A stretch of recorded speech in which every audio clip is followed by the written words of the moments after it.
Assalamualaikum. Today with me Teacher Fatin, we are going to learn about gardening ataupun berkebun.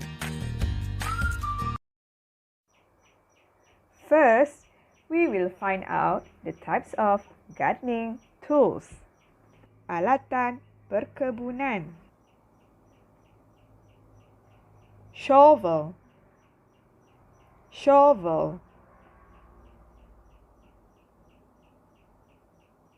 Boot.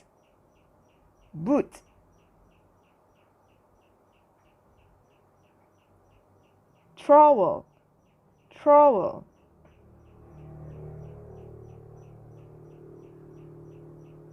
Hand fork.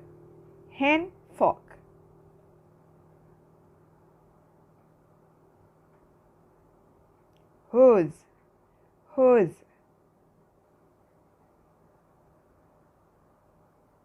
Cliff.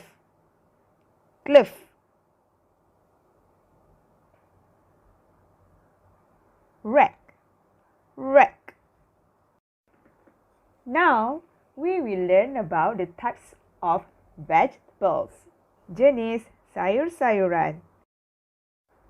Chili.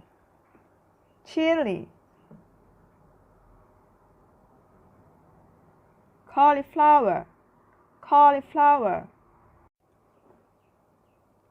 Spinach.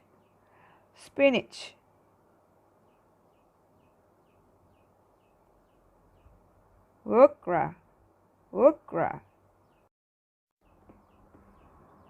Now, let's complete the dialogues. Mari kita sama-sama lengkapkan perbualan. What is this? Apakah ini? This is a chili. Ini ialah chili.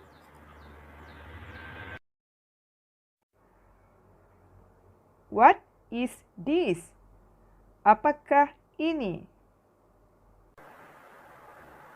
This is an okra. Ini ialah bendi. What are these?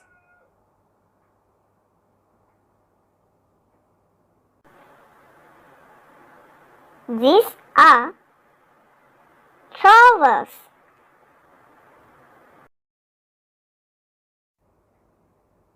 What are these?